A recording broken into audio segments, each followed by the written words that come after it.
जहाज के इंजन का शोर बंद हुआ, मुसाफिरों ने बाहर निकलना शुरू किया और जब मोहम्मद जावेद नामी शख्स एयरपोर्ट से बाहर आ रहा है तो 200 के करीब लोग उसका इंतजार कर रहे हैं और नारे लगा रहे हैं।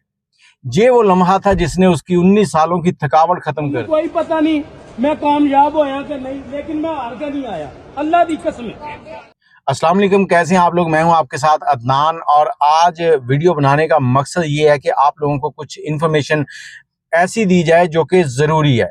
कल एक वीडियो अपलोड की जिसमें नाम गलत बता दिया गया था। ये जो साहब हैं जो स्क्रीन के ऊपर आप देख रहे हैं, इनका नाम मोहम्मद जावेद है, जो कि खारियां के रहने वाले हैं और इन्होंने राब्ता करके हमसे कुछ मालूमात शेयर की हैं जो कि शेयर करनी ज़रूरी थी, क्योंकि गलत मालूमात की बिना पर बहुत सी चीज़ें ऐसी हो जाती हैं जो नहीं होनी चाहिए।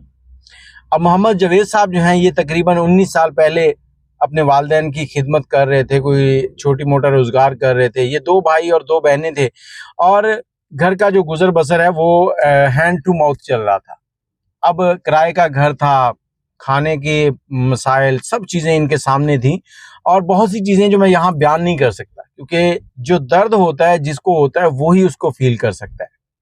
तो इन्होंने अपने एक दोस्त के साथ मिलकर डंकी लगाने का सोचा।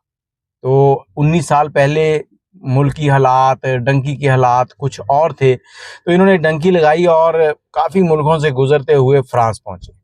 फ्रांस पहुँचने के बाद वहाँ इन्होंने अपने आप को सेट किया, डॉक्यूमेंट्स के लिए अप्लाई किया और वहीं पर इन्होंने नौकरी करते हुए अपने बहुत से अजीज़ों के जो बच्चे हैं उनको भी वहाँ सेटल किया।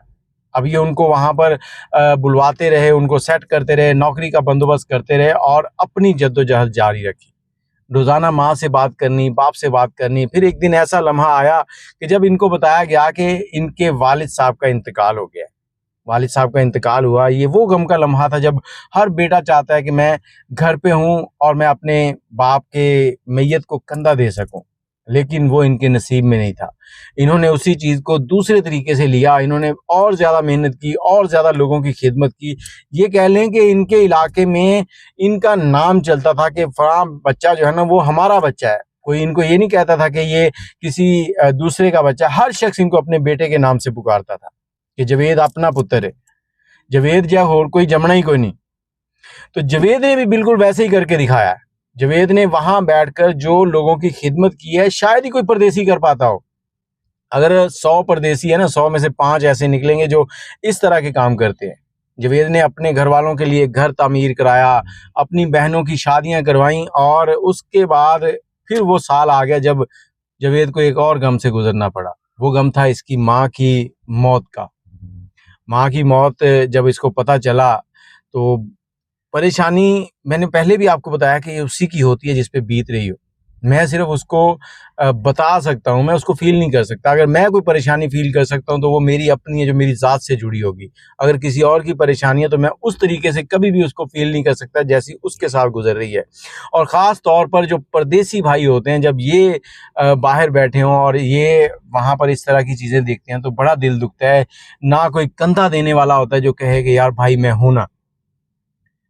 माँ बाप के दुनिया से गुजर जाने का गम बहुत बड़ा है, इसका कोई अज़ाला नहीं हो सकता।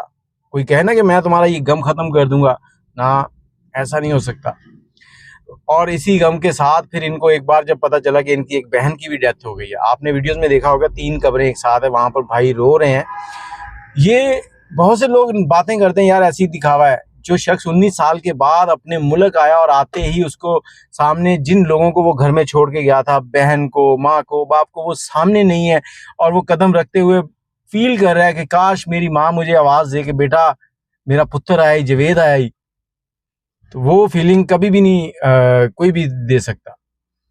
आज जवेद अपने घर में है और पाकिस्तान में खुशी की ज़िंदगी गुजार रहा है। सारे गांव को उसने खुशहाल कर दिया। 200 लोगों ने इस्तकबाल किया, फूल लेके खड़े थे वहाँ पर, उन्होंने स्पीच भी की।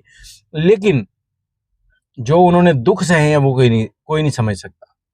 लेकिन इन दुखों को गुजारते हुए भी उन्होंने एयरपोर्ट पे खड़े होकर कहा कि अगर तुम लोगों को लगता है कि मैंने कुछ कमी छोड़ी है तो बताओ, मैं हाजिर हूँ, मैं फिर से वही मेहनत करने के लिए तैयार हूँ। और जवेद साहब से जब मेरी बात हुई है तो उन्होंने बताया कि मैं आज नौजवानों को एक पैगाम देना चाहता हूँ। वो पैगाम ये है कि जब मैं डंकी लगाकर गया था तब मामलात कुछ और थे। तब मामला ये थे कि इतनी ज़्यादा सख्तियाँ नहीं थी, इतनी ज़्यादा इंटेलिजेंस नहीं थी, इतने ज़्यादा वो नहीं थे जदीद आलात।